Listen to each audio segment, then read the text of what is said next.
반갑습니다. 우리 아름다운 찬양 감사합니다. 평생을 저 아코디언과 사신 우리 예한 선생님이 삶에 더 건강한 하나님의 축복이 임하시길 간절히 간구합니다. 우리가 또 여행도 다녀오시고 또 아픈 거 하나님 지옥게 하시고, 그리고 또 우리가 잠시 갔지만 다시 돌아오신 새로운 오랜만에 오신 여러분들을 진심으로 환영합니다. 하나님께서 우리에게 이 안식일에 약속된 축복을 우리 모두에게 함께 하시옵기를 간구합니다. 제가 오늘 나누고 싶은 말씀의 제목은 하나님 때문입니다. 하나님 때문에, 예수님 때문에, 똑같은 말이에요. 하나님 때문에, 예수님 때문에 우리가 어떤 걸 해야 하는지 오늘 이 시간 한번 살펴보았으면 좋겠습니다. 앞에 있는 분들이 많이 있죠. 우리 놀스북 교회가 개척한 지가 제가 찾아보니까 2016년 5월에 첫 예배를 시작했더라고요. 그러다가 우리가 작년에 2022년 8월 6일 날 조직 예배를 드렸습니다. 그래서 우리 교회가 개척된 지 7년이 지났고, 그리고 이 교회가 조직된 지 이제 1년이 지났습니다. 그동안 하나님께서 이 놀스북 교회를 지키시고 또 하나님께서 우리 모든 성도님을 붙들어 주신 것에 참으로 감사를 드립니다. 그리고 이 교회를 위해 헌신하시는 우리 믿음의 성도님들에게 하나님께서 넘치는 축복을 함께 하시옵기를 간구합니다. 그리고 앞으로도 하나님께서 이 교회를 축복하시고 또 이 교회에 함께 하실 것이기 때문에 우리 모두의 수고에 하나님께서 배로 축복하여 주옵기를 우리가 간구를 드립니다. 제가 왜 우리 교회 사진을 다 했냐면요, 이유가 있습니다. 우리가 2023년도 지금 제 3기인데, 제 3기 교과책이 에베소서잖아요. 에베소서. 이 에베소서인데, 에베소서는 바울이 로마의 감옥에 gat혀 있으면서 본인이 개척한 에베소 교회에 보내는 편지서가 에베소서입니다. 그러니까는 한마디로 말하면 이 바울이 에베소 교회에 대한 그 염려와 사랑과 애착을 담아가지고 보낸 편지서예요. 편지서입니다. 근데 이 에베소서를 우리가 교회론이라고 이야기를 해요. 그 말은 무슨냐면은 바울이 에베소 교회에 보낸 편지이고, 교회가 어떠해야 되는지에 대한 내용이 담겨져 있는 것이 바로 에베소서입니다. 그래서 이 에베소서의 주제가 뭐냐면은, 주제는 교회는 그리스도 안에서의 연합이에요. 그것을 에베소서에서 1장부터 6장까지 여러 가지 비유와 다각도적인 측면에서 이제 바울이 에베소서를 기록하고 있는 것을 볼 수가 있습니다. 자, 제가 에베소서를 읽으면서 무슨 생각을 하게 됐냐면요, 에베소서를 통해 하나님께서는 이 바울이 전하고 싶은 거는 뭐냐면, 하나님께서는 정말로 이 교회가 비록 약하고 결함이 많이 보이는 것 같지만, 그럼에도 불구하고 이 교회는 하나님께서 관심을 쏟으시는 최고의 관심의 대상이라는 것입니다. 그래서 모든 관심을 하나님께서 어떻게 하신다? 교회에 쏟고 있다라는 것을 이제 바울이 에베소서를 통하여서 설명하고 있는 것을 볼 수가 있는데요. 그래서 실제로 우리가 이 초대교회를 지나서 중세시대를 오면서 교회가 얼마나 많은 핍박과 얼마나 많은 어려움이 있었습니까? 그렇지만 하나님께서는 그 어려운 과정 속에서도 하나님께서 믿음의 교회와 성도를 지키셨습니다. 그리고 그 어렵고 힘든 시기를 통과해서 그 유산을 물려받아서 오늘날 우리가 교회로 설 수 있도록 하신 그 모든 것에는 하나님의 보호하심이 있었고, 하나님의 정말 쏟아붓는 그 사랑이 있었음을 우리는 알 수가 있습니다. 만약에 사탄이 할 수만 있으면 모든 것들을 다 동원하여서 이 교회를 클로즈할 수 있는 모든 것들을 다 했어요, 중세시대 때. 그러나 하나님께서는 그렇게 하지 못하게 막으셨던 것을 우리는 기독교 역사를 통하여서 알 수가 있는 것입니다. 저는 이 바울 서신, 특별히 이 신약에 있는 이 14개의 바울 서신과 일반 서신에 있는 이 모든 것들을 보면은 얼마나 교회를 사랑했는지에 대한 이야기를 볼 수가 있는데요. 그래서 이 모든 이 편지서의 목적은 뭐냐면, 교회에 보낸 편지서의 목적은 뭐냐면, 그 교회가 안고 있는 여러 가지 문제와 여러 가지 어떤 해결될 문제가 있을 거지 않습니까? 그것을 이제 해결해 주는 측면에서 이제 바울이나 요한이나 베드로가 편지를 기록한 것을 우리가 볼 수가 있는데요. 그래서 저는 오늘 특별히 에베소, 바울이 기록한 이 에베소서를 통하여서 교회가 왜 어떻게 연합해야 되었는지에 대한 그 측면을 우리가 이 시간에 한번 살펴보기를 원하는 것입니다. 에베소서에서는 하나님과 교회, 성도와 교회 사이를 비유를 4가지를 통해서 든 것을 볼 수 있어요. 몸, 그리스도의 몸에 대해서, 그리고 성전, 그리고 부부관계, 그리고 하나님의 군대, 이 4가지의 비유를 통하여서 하나님의 이 교회인 성도와 교회가 어떻게 연합해야 되는지를 다각도 측면에서 설명하고 있는 것을 볼 수가 있는데요. 오늘은 그 2가지만 우리가 오늘 한번 살펴보았으면 좋겠습니다. 자, 첫 번째는 뭐냐면 교회를 그리스도의 몸에 비유했습니다. 우리가 사실 이 부분에 대해서는 여러 번 들었을 것이라고 생각합니다. 에베소서에도 있지만 고린도서 12장에는 아주 디테일하게 이 부분에 대해서 설명하고 있는 것을 볼 수가 있습니다. 우리가 성경 말씀을 한번 읽어보겠습니다. 또 만물을 그의 발 아래, 우리가 성경을 읽을 때 주어를 찾아야 돼요. 성경 주어를 찾아야 됩니다. 여기 그가 누구일까요? 예수님. 앞뒤 저는 안 봐도 다 알아요. 그죠?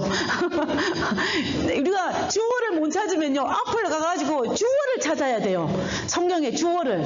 근데 또 만물을 그의 발 아래 두시고 해서, 그렇기 때문에 이 그가 누구냐면은 바로 예수님입니다.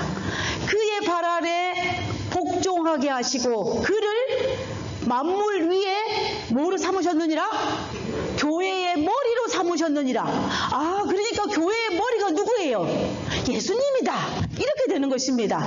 그리고 교회는 또 그의 몸이니, 머리는 그리스도시고 몸은 교회라는 것입니다. 교회는 그의 몸이니 만물 안에서 만물을 충만하게 하신 이의 충만함이니라 라고 지금 기록하고 있어요. 자, 그러면 우리가 누구인지를 알아야 되지 않습니까? 우리가 누구인지를 알아야 되는데, 우리는 그가 누구예요? 예수님. 우리는 그 몸의 지체임이라 그랬습니다. 그러니까 예수님은 그고 지체는 누구일까요? 우리가 되는 거죠. 우리가 지체인 것입니다. 그러니까는 이제 우리가 이 말씀을 통하여서 우리가 알 수 있는 것은 뭐냐면, 교회의 머리는 예수님이시고, 교회가 하나님의 몸인데 우리는 그 몸의 일부분이다라고 설명하고 있는 것이 바로 이 부분인 것입니다. 그래서 우리는 예수님의 한 지체로서 알고 있는 것을 볼 수가 있어요. 그래서 이제 우리의 몸은, 우리가 알다시피 우리의 몸은 다양한 지체들로 구성되어 있지 않습니까? 그래서 우리가 이 손과 발과 이런 모든 지체들이 있는데, 그 지체들은 각자의 자신의 할 일이 따로 있어요. 발은 손의 일을 대신할 수 없고, 손은 발의 일을 대신할 수가 없어요. 각자 자기 일을 해야만 이 모든 일이 정말 아주 잘 진행해 갑니다. 그런데 만약에 이 모든 지체들이 각자 따로 논다면 우리 몸이 정상적인 몸이 아니라 어떻게 되는 거예요? 좀 약간 질병이 있는 것입니다. 병든 자예요. 뭐가 문제가 있는 것입니다. 심각한 장애가 있는 거예요. 그래서 이 몸은 이 머리 대뇌의 지도하에서 우리의 각 지체들이 다 움직이는 라는 것을 우리가 알 수가 있다는 것입니다. 근데 만약에 그것들이 잘못하면 그때 질병이 되는 거예요. 제가 이제 발 마사지를 한 10년 정도 한 것 같아요. 10년 정도를 어깨 넘어서 제가 발 마사지를 하면서 제가 한 가지 크게 깨달은 것이 하나 있습니다. 그건 뭐냐면은 우리 몸에 어깨가 아프고 무릎이 아프고 다리가 아프고 이래서 나는 이 부분이 문제다 라고 생각했는데, 사실은 그게 아니라는 거예요. 사실은 내가 머리가 아프고 다리가 아프고 뭐 어디 허리가 아프고 이 부분이지만은 실제로는 우리의 몸에 전반적으로 다리와 발과 뭐 연결되어 있는 모든 근육과 신경의 밸런스가 깨짐으로 말미암아 그 특정 부위가 아픈 것입니다. 그래서 우리가 그 부분을 회복시켜주기 위해서는 전체적으로 뭘 했냐면 약해진 근육들을 회복시켜줘야 되고 이 균형을 잡아줘야 돼요. 이렇게 밸런스를 맞춰야 된다는 것입니다. 그렇게 될 때에 우리가 몸이 아주 회복되는 것을 볼 수가 있어요. 그래서 하나님께서 우리의 신체를 정말로 지나칠 정도로 너무 서로에게 영향을 주고 그리고 지나칠 정도로 서로 의존하게 만들어 놓으셨어요. 그런 것들을 볼 때 우리 지체들이 우리 몸의 부분들이 모두가 다 건강해야만 우리가 정말로 건강할 수 있다라는 것을 우리가 알 수가 있다는 것입니다. 근데 우리가 알다시피 우리의 몸이 각자 맡은 자기 지체들이 자기가 가지고 있는 이 역할을 하지 않고 또 자신의 역할을 하지 않고 자기의 기능이 약화되어 있다면은 그리고 균형이 깨어진다면 우리는 질병이 될 수밖에 없는 것입니다. 마찬가지인 것 같아요. 마찬가지로 교회도 마찬가지입니다. 교회도 머리이신 하나님 안에 이 교회가 형성되고 그리고 이 교회 구성이 되는데 교회 구성원들은 우리가 알다시피 어때요? 너무나 다릅니다. 똑같은 사람이 한 명도 없어요. 부부도 달라요. 심지어 그렇습니다. 몇십 년을 같이 살아도 제가 이제 결혼한 지 20년이 훨씬 넘어서 한 3년 정도 됐어요. 3년 정도면 닮아야 되잖아요. 그죠? 제가 닮기를 포기를 했습니다. 처음에는 닮아가려고 처음에는 이제 같이 하려고 했는데 안 되겠더라고요. 그렇게 하지 말고 각자의 캐릭터와 각자의 성향과 각자의 고유한 것들을 서로 격려하고 개발하면서 같이 살자. 제가 이렇게 마음을 바꿨어요. 그러니까 너무 편해요. 제가 이런 생각을 바꾼 지 얼마 안 되겠습니다. 그러니 어떻게 해요? 싸울 일이 별로 없어요. 그죠? 하여튼 우리는 부부도 다른데 이 교회 건물 안에 있는 우리가 어떻게 해요? 다 달라요. 성향도 다르고 출신도 다르고 어떤 사람은 삼육 출신, 어떤 때는 제주 삼육 출신. 제가 제주 삼육 출신이거든요. 제주 삼육이 뭔 줄 아세요? 삼육하고 거리가 없는 사람 삼육이라고 그래요. 그래서 저는 제주 삼육 출신이라고 합니다.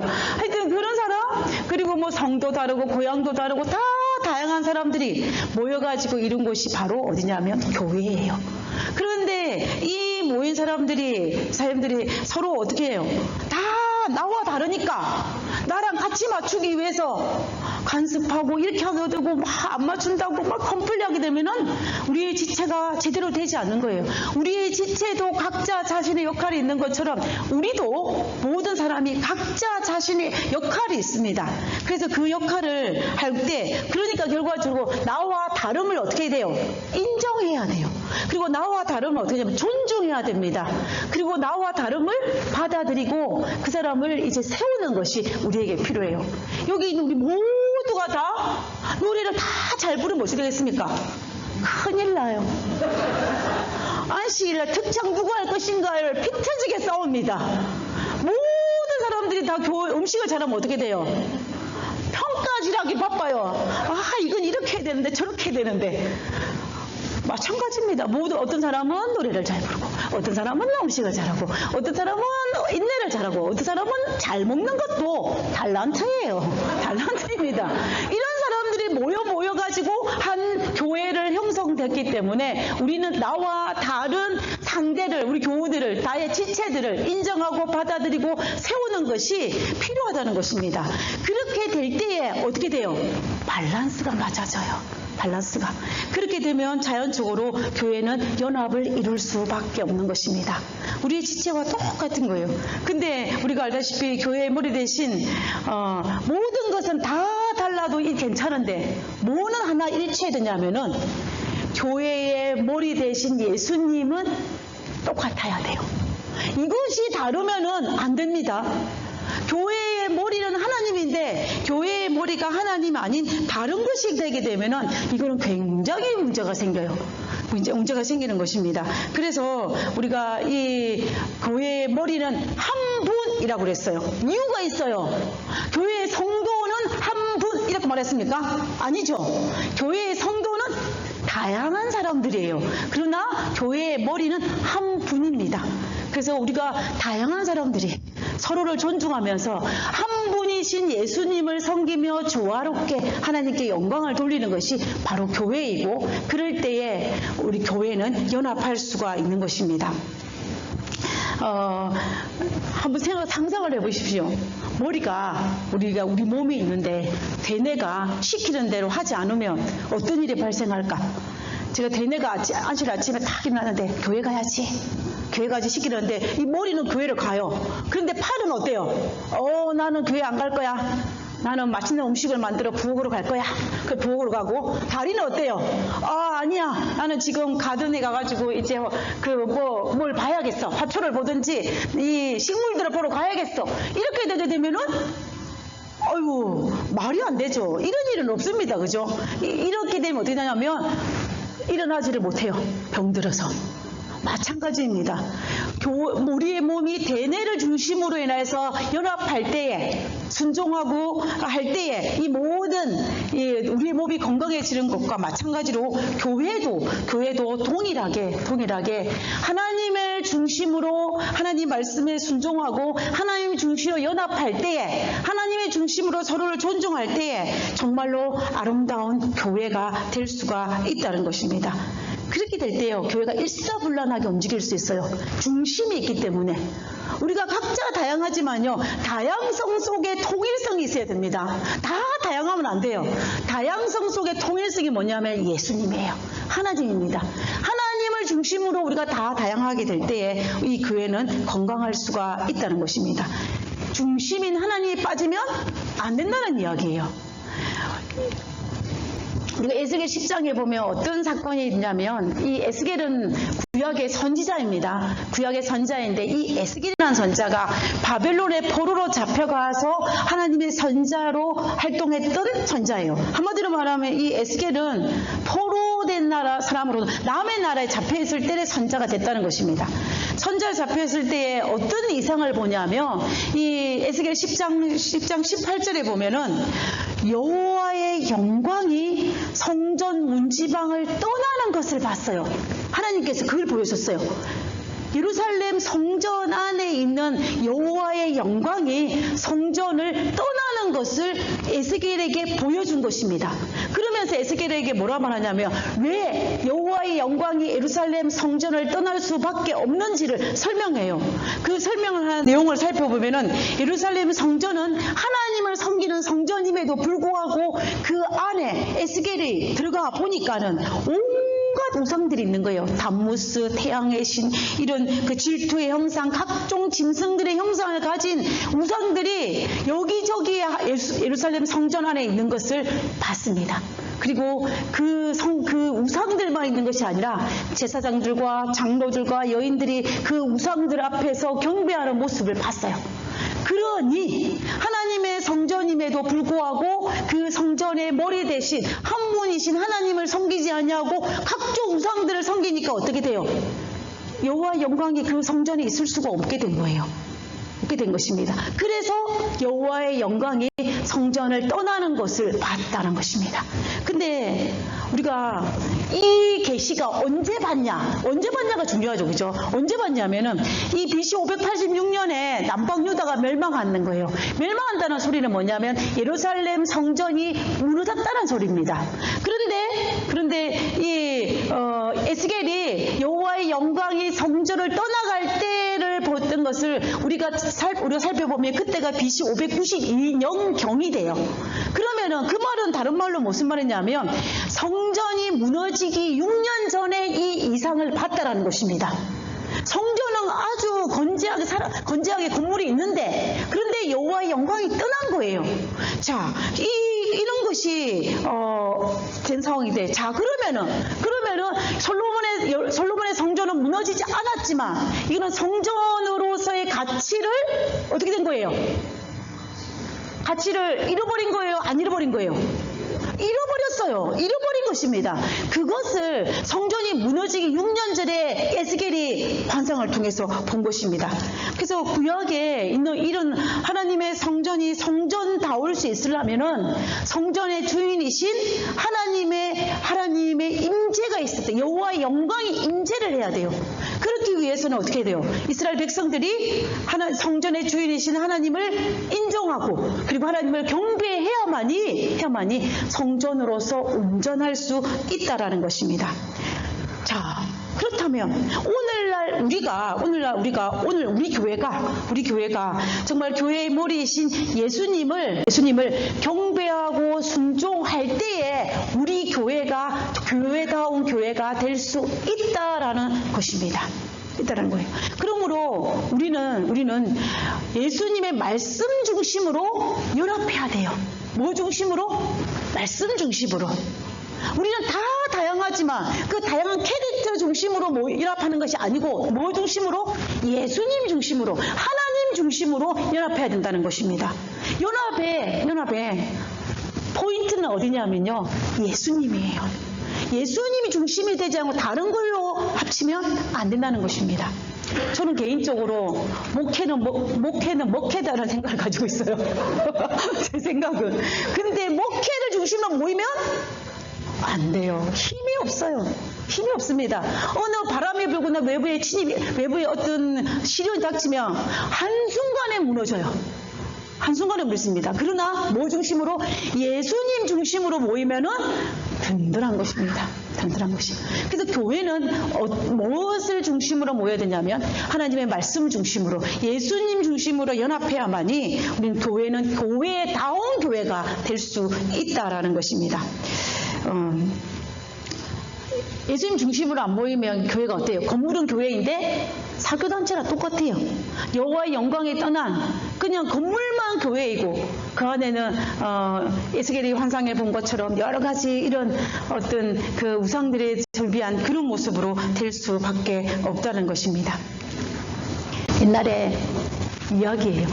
옛날에 어떤 검객, 칼을 잘 쓰는 사람이 검객이 집에다 칼을 놔두고 외출을 했어요.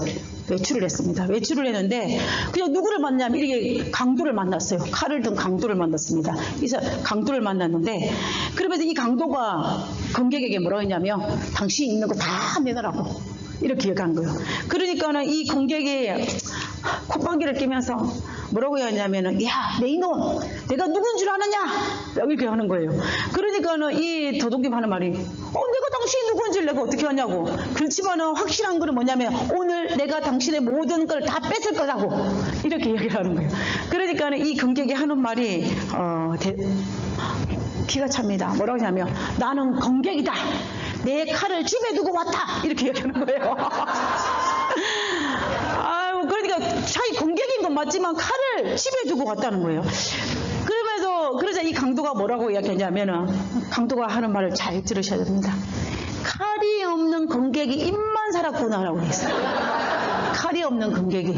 우리가 하나님 백성으로 살아갈 때에 내가 백성으로 가져야 할 하나님 말씀을 가지지 아니하면 이 칼을 가지지 않는 검객과 다를 바가 전혀 없어요. 검객은 뭐를 가져야 하면 칼을 가져야 됩니다. 그래야 검객다운 검객이 될 수가 있어요. 그와 마찬가지로 그리스도인다울 수 있을 것은 뭐냐면 그리스도를 소유해야 돼요. 하나님을 소유해야 된다는 거예요. 예수님을 소유해야 된다는 것입니다. 그래야만 대적과 싸울 수 있는 힘이 우리에게 생기는 것입니다. 성경에 보면 하나님께서 대적과 싸울 수 있는 검을 우리에게 주셨어요. 그 검이 뭐냐면은 에베소서 6장 17절에 보면 뭐라고 했냐면 구원의 투구와 성령의 금 곧 하나님의 말씀을 가지라. 그러니까 무슨 말이에요? 검이 바로 하나님의 말씀이라는 것입니다. 내가 하나님의 말씀을 가지지 않고 그리스도인으로 살아간다면 사탄이 우리를 공격했을 때에 칼을 집에 두고 온 누구와 같다는 거예요? 검객과 똑같다는 거예요. 그래서 강도가 나를 해도 나는 어쩔 수 없고 뺏길 수밖에 없고 사탄이 나를 할 때 내가 넘어질 수밖에 없는 것입니다. 그래서 이 검객은 어때요? 칼을 어떻게 뒀습니까? 집에다 뒀어요. 나갈 때는 혼자 나갔습니다. 이게 문제예요. 이게 문제입니다. 우리가 하나님의 말씀을 듣고 읽고 했는데 그것을 내 삶에 활용하지 아니하면은 내 칼을 집에 두고 온 사람과 똑같아요. 똑같습니다. 그리고 하나님의 말씀을 깨달았는데 이것을 내 삶 속에 적용하지 아니하면 똑같은 거예요. 칼을 집에 두고 나온 권객과 다를 바가 전혀 없다는 것입니다. 그래서 우리는 정말 하나님께서 우리에게 검으로 주신 하나님의 말씀을 듣고 내 삶에 활용하고 그 내 삶에 적용하여서 이 칼을 들고 다녀야 돼요. 사용을 해야 됩니다. 그래야만 사탄이 우리를 공격할 때에 우리가 능히 이길 수가 있어요. 사탄이 어떻게 우리를 공격한다고 했습니까? 우는 사자처럼 삼킬 자를 두루 찾아 헤맨다 그랬습니다. 그때 우리가 칼을 가지고 있으면 어떻게 해요? 우리를 접근하지 못하지만 그러나 내가 그것을 가지지 않고 집에 두고 오면 이 권객처럼 모든 것을 빼앗길 수밖에 없다는 것입니다. 우리는 사탄에게 승리하기 위해서도 우리가 검을 가져야 되고 또 사탄에 승리하기 위해서 그리스도를 내 삶의 중심에 모셔야만이 가능하다는 것을 우리가 알 수가 있다는 거예요. 우리 모두 그렇게 되시기를 간절히 바랍니다. 자, 두 번째는 제가 살펴보기를 원하는 것은 뭐냐면 이 남편과 아내로서 교회를 비유를 한 것을 볼 수 있어요. 우리가 한번 읽어보겠습니다. 아내들이여 자기 남편에게 복종하기를 어떻게 하라? 기분이 좋으십니까? 우리 장로님하고 남자 집사님들은 기분이 좋으세요 혹시? 이 부분만 보면 좋죠, 그죠? 자, 이런 남편이 아내의 머리됨이 그리스도께서 교회의 머리됨과 같음이니. 자, 보세요. 22절에는 남편과 아내에 대한 것 같이 보여요. 근데 이 3절에는 뭐냐면 그 비유를 든 이유가 뭐냐면 그리스도께서 교회의 머리됨과 같음이라 하고 이야기한 거 있어요. 자, 그 다음입니다. 그러므로 교회가 그리스도에게 하듯 아내들도 범사에 자기 남편에게 복종할지니라. 그 다음에 남편들아 아내 사랑이를 그리스도께서 교회를 사랑하시고 그 교회를 위하여 자신을 주신 같이 하라 라고 합니다. 우리가 이 에베소 5장 22절과 25절에 대한 이야기를 우리가 가정의 달에 설교를 많이 하세요. 근데 이것이 사실은 부부 관계에 관련돼서 설명하는 것도 틀린 것은 아니에요. 그러나 제가 말씀드리고 싶은 것은 제가 에베소서는 누구에게 보낼 편지라고 그랬습니까? 교회에게 어떤 집에 보낸 게 아니에요. 대상이 집이 아니라 교회입니다. 교회예요. 이 바울이 부부 관계에 가지고 오기는 했지만 이 메시지에 전한 근본 목적은 뭐냐면 교회예요. 교회가 바로 어떻게 하라고 했냐면은 복종하고 그리고 사랑하라는 그 관계를 설명하기 위해서 이 본문을 가져온 것을 볼 수가 있습니다. 그래서 제가 말씀드리고 싶은 것은 결과적으로 우리가 부부 관계에서 복종과 사랑의 관계도 성립되어 있는 건 맞지만 그보다 더 앞서서 교회 안에서 교회와 성도 간에 하나님과 성도 간에 어떤 관계를 해야 될지를 잘 설명하기 위해서 이 본문을 가져왔다는 거예요. 그것을 정리해 주는 것이 에베소서 5장 32절입니다. 그 이야기를 쫙 하고 난 다음에 마지막에 바울이 뭐라고 결론을 딱 하냐면 이 비밀이 크도다. 비밀 무슨 비밀이에요? 앞에 말했던 그 비밀, 아내와 남편의 이 비밀, 복종과 사랑의 관계, 이 비밀이 크도다. 나는 그리스도와 교회에 대하여 말하느니라. 내가 지금 이렇게 한 이유가 뭐 때문에 말했다고요? 교회 때문에. 내가 어떤 한 집안의 이 가정사에 대해서 말하려고 한 것이 아니고 뭐에 대해서 말했다? 교회에 대해서, 그리스도와 교회에 대해서 말하려 한 것이다 라고 설명하고 있는 것을 볼 수가 있다는 것입니다. 그래서 우리는 이 모습들을 살펴볼 때 남편은 아내를 정말로 사랑하고 그리고 아내는 어떻게 해요? 남편에게 복종하. 다시 말하면 남편이신 그리스도를 성도는 어떻게 해야 돼요? 복종하고 그리고 남편이신 그리스도는 성도인 우리를 엄청나게 사랑하는 그 관계를 설명하고 있습니다. 우리가 남편 입장에서 딱 보면요. 이 남편 입장에서 보면 자기에게 정말로 순종하는 사랑하는 아내가 얼마나 사랑스럽겠어요. 그죠? 근데 아내 입장에서 보면 또 반대예요. 자기를 자기 몸처럼 사랑하는 남편이 있는데 어떻게 순종하지 않을 수가 있겠습니까? 제가 이 이야기를, 이 본문을 향해서 이 안델센 동화가 하나 생각이 났습니다. 어릴 때 읽었던 안델센 동화예요. 여러분도 아마 잘 알고 계실 것입니다. 한 농부가 살고 있었어요. 부인과 아내가 살고 있었는데, 이 남편이 어느 날 이 가정에는 뭐를 키우고 있었냐면 아주 좋은 말을 키우고 있었어요. 말을 키우고 있었는데 어느 날 이 남편이 부인에게 뭐라고 했냐면, 내가 이 말보다 더 좋은 말을 바꾸려고 내가 집에 키우고 있는 이 말을 끌고 시장에 가서 내가 더 좋은 말과 바꾸어 오겠습니다 라고 말하면서 이 남편이 그 말을 끌고 이제 시장으로 가고 있었어요. 시장으로 가고 있는데 가는 도중에 뭐를 만났냐면 암소를 만난 거예요. 어떤 사람이 암소를, 그것도 암소를 보니까 너무 살찐 암소예요. 그러니까는 이 남편이 생각이 딱 바뀌었어요. 말을 바꾼다는 걸 생각하고, 이 암소랑 바꾸고 싶은 거예요. 그래서 암소랑 바꿨습니다. 가치가 소보다 말이 더 좋은 것 같아요. 그래서 암소로 바꿨어요. 이 암소를 끌고 가다 보니까 또 누구를 만나냐면 양을 끌고 오는 다른 사람을 만났어요. 그러니까 보니까 이 양이 또 이 들깎이를 잘해가지고 털이 하얗고 이쁘게 생겼어요. 너무 이쁜 거야. 그래서 이제 이 남편이 자기가 끌고 오는 이 살찐 암소를 주고 양과 바꿨어요. 이 양주인은 아이고야 이건 웬 행제냐 싶어가지고 얼른 바꿨습니다. 근데 이제 이 양을 끌고 가다가 또 조금 이상하니까 고위를 안고 오는 어떤 사람을 또 만났어요. 이 고위를 보니까 어때요? 목에다가 나비 넥타이를 탁 메고 온 게 너무 또 이쁜 거야.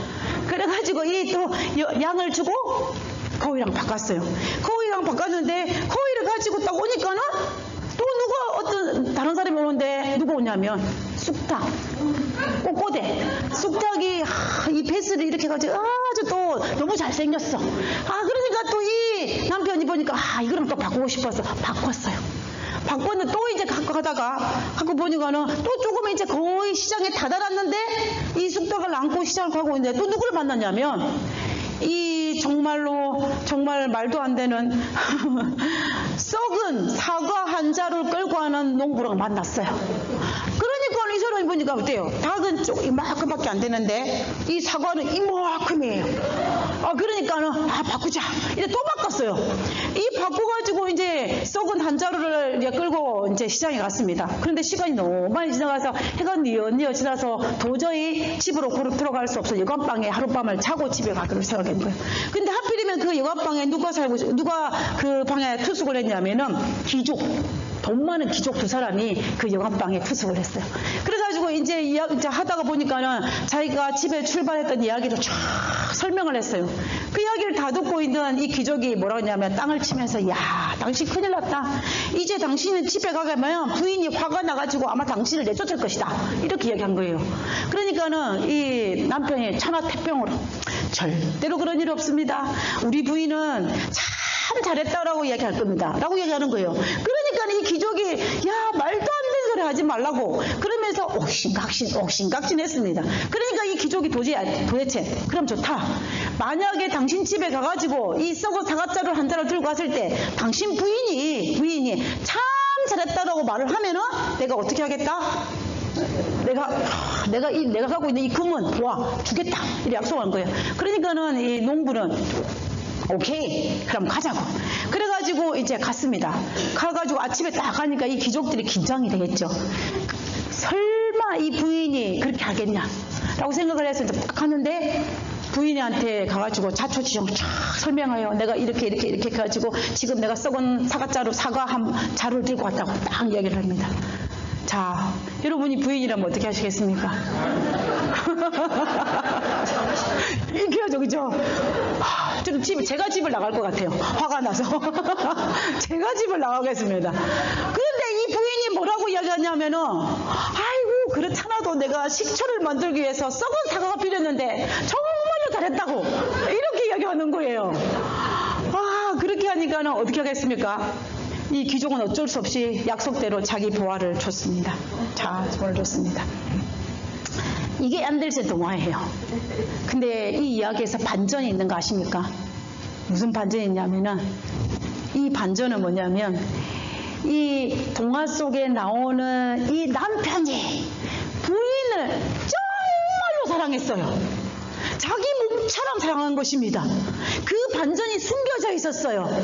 동화책에는 없었지만 그걸 그랬기 때문에 이 부인이 비록 썩은 사과 한 자루를 가져와도 아유 괜찮다고, 당신 참 잘했다라고 말을 했던 것입니다.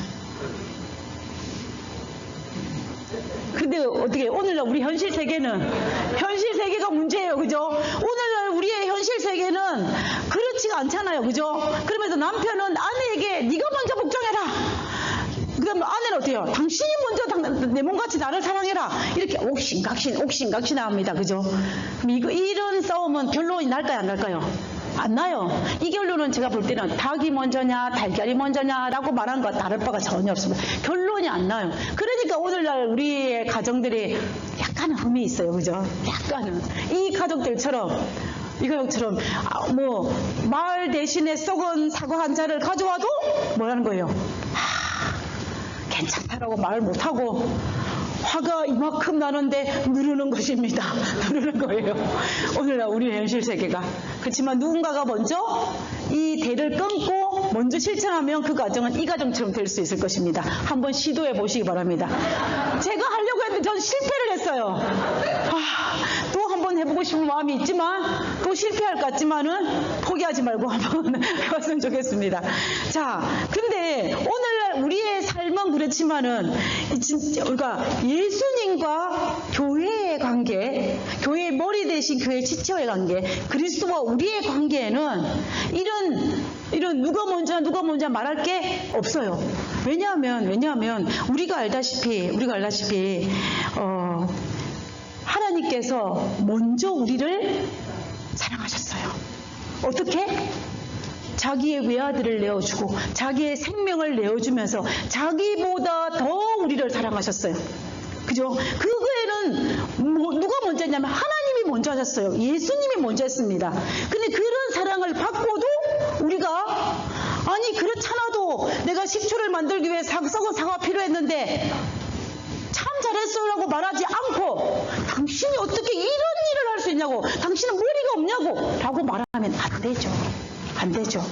하나님께서 우리를 먼저 사랑했기 때문에 우리가 그 하나님을 사랑하는 것은 마땅한 우리의 도리라는 것입니다. 그래서 우리는 살아갈 때 우리는 이 아내처럼 비록 내 생각에는 말을 주고 썩은 사과 한 자를 가져왔다고 할지라도 내 생각 할지라도 즐거운 마음으로 예수님 말씀에 순종해야 돼요. 왜냐하면 그분이 자기의 생명을 던지면서 우리를 사랑했으니까. 그리고 또 비록 내 생각에는 말을 잃어버렸지만 나를 구원하기 위해 생명을 내어주신 분에게 순종해야 된다는 거예요. 말을 잃어버렸다. 우리가 그것이 필요합니다. 우리가 정말로 하나님께서 우리를 먼저 사랑하셨다는 것을 알고 우리가 하나님께 순종하는 게 필요해요. 하나님은 절대로 우리에게 먼저 욕을 안 하세요. 우리가 성경을 읽어보면 하나님께서 우리에게 그래 네 어디 하는 거 보자 이렇게 안 하시는 분이 아니에요. 모든 것을 다 주시고 그 다음에 우리에게 하라고 말씀하시는 분이 우리 하나님이신 것입니다. 그래서 우리가 이 순종을 하면 놀라운 일이 생깁니다. 농부의 아내가 기족의 거마를 얻은 것처럼 우리는 이 교회는 하나님의 영광의 임재가 가득할 것이고 우리는 어떻게 해요? 하나님께서 마침내 우리의 영원한 생명, 구원을 우리에게 선물로 주실 것입니다. 제가 목회를 나간 지 얼마 안 됐을 때, 이제 결혼하기 전에 목회를 하고 결혼하고 난 다음에 이제 캐나다 밴쿠버 교회로 이제 나갔어요. 그 갈 때 이제 제가 지금도 잊지 못하는 한 말이 있습니다. 그 장로님이란 분이 한 분 계셨는데 그 장로님은 지구내 때마다 지구내가 약간 의견이 조금 대립이 되면은 그분이 입버릇처럼 하신 말씀이 있었어요. 그 말은 뭐냐면 교회에서는 절대로 안 되는 것도 없고 절대로 되어만 되는 것도 없다. 이 말을 반복하게 하셨어요. 그래서 저는 그 말씀을 곰곰이 생각하면서 이 말이 정말 맞다고 생각했습니다. 교회에서 일을 할 때 이번에는 절대로 꼭 반드시 해야 되는 일은 없어요. 그리고 반대로 절대로 꼭 반드시 하지 말아야 되는 일도 없어요. 없습니다. 제가 교회생활을 하면서 차라리 한 박자 넣더라도, 분명히 이것은 옳지만 한 박자 넣더라도 연합을 깨는 것보다 더 좋은 거는 없어요. 우리가 덕과 실을 따질 때에 덕이 되는 것은 연합이 깨어질 때 잃어버리는 것이 많고, 또 연합이 깨어지지 않은 상태에서 지금은 바로 한 박자 늦게 가고 좀 뒤처지는 것 같지만, 그러나 결국은 더 빨리 가는 것을 우리가 볼 수가 있다는 것입니다. 그러니까 여러분 있잖아요, 교통사고가 났다고 소식을 들어요. 그럼 여러분 제일 먼저 뭐라고 질문하십니까? 예? 교도사 팍 났어요. 그러면 첫마디 몸이 괜찮냐부터 먼저 물어요. 사람은 다쳤냐고 안 다쳤냐고 그 부분부터 먼저 묻습니다. 그러면 안 다쳤다고, 괜찮다고 이야기해요. 그리고 우리 사장님 집에 불이 날 뻔했대요. 그 주변에 산불이 나가지고. 저도 처음 들었는데 그 불이 가까이 온 것 같아요. 근데 장모님이 없는 상태에서 장모님 집 근처에 불이 났대 이렇게 말하면 어떡해요? 그러면 장모님 괜찮으시냐고, 안 다치셨냐고 먼저 물어요. 그죠? 그럼 안 다쳤다고, 괜찮다고. 그럼 그 다음에 뭐라고 묻습니까? 집은 건재하냐고 물어요. 그죠? 집은 뭐냐고. 그러고 난 다음에 불이 어떻게 됐고 이런 시시콜콜한 걸 다 묻게 되어 있습니다. 제일 중요한 건 뭐예요? 사람이에요. 우리가 교통사고 났을 때 제일 중요한 건 사람이기 때문에 그걸 먼저 물어요. 그 다음에 보험이며, 그 다음에 누가 가시를 했냐, 상대가 가시를 했냐, 내가 가시를 했느냐, 이런 것들을 우리가 물어보는 것입니다. 우리가 이 재정적인 손실은 시간이 지나면 다 복구할 수 있어요. 그러나 생명은 그렇게 할 수 없다는 것입니다. 마찬가지로 교회 안에서도 우리의 연합을 깨는 것보다 더 중요한 것은 없다는 거예요. 뭐만 빼고 하나님의 말씀에 관련된 것만 빼고 그것까지 포기하면 안 되죠.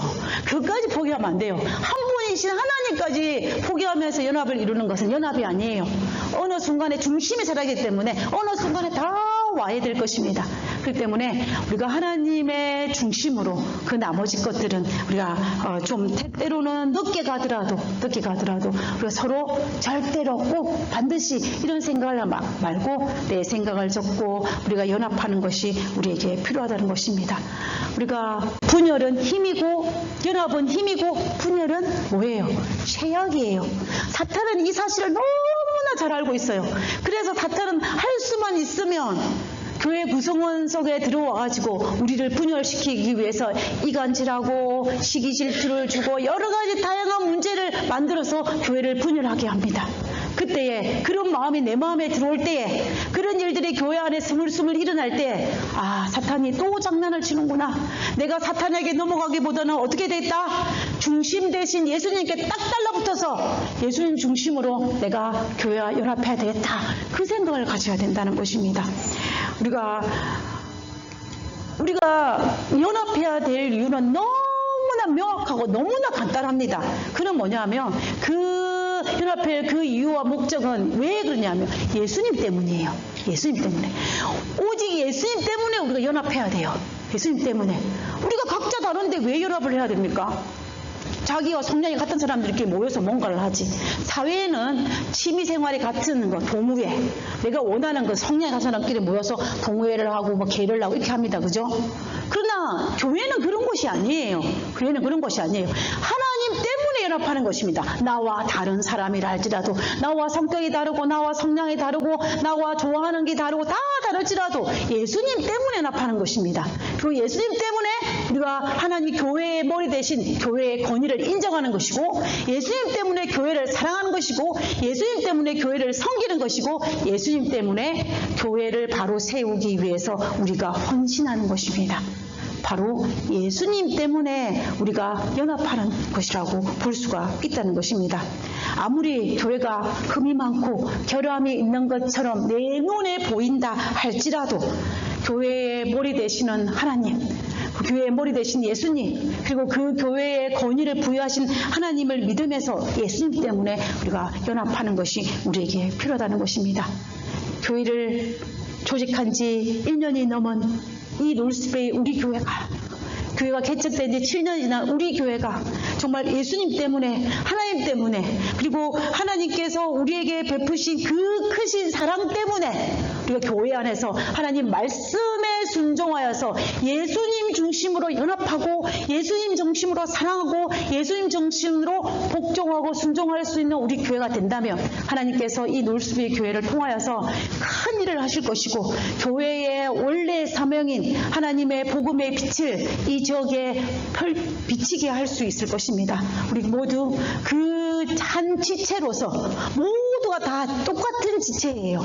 나는 큰 지체, 나는 작은 지체 없어요. 우리 몸에서 필요하지 않는 부분이 단 하나도 있나요? 옛날에는 뭐 명장이 필요 없다고 떼냈는데 요즘에는 아니잖아요. 그거 떼내면 안 돼요. 그죠? 그런 거 마찬가지예요. 그런 것처럼 우리 몸에 필요하지 않은 지체가 아무도 없는 것처럼 이 교회 구성원에 누가 더 큰 지체이고 누가 더 작은 지체는 없습니다. 역할이 다를 뿐이지. 각자의 그 지체들이 하나님의 말씀에 순종하여서 이 교회를 세우고 하나님께서 세우신 이 교회에 하나님의 영광을 드러낼 수 있는 우리 모두가 되기를 간절히 바라면서 오늘 말씀을 마치도록 하겠습니다.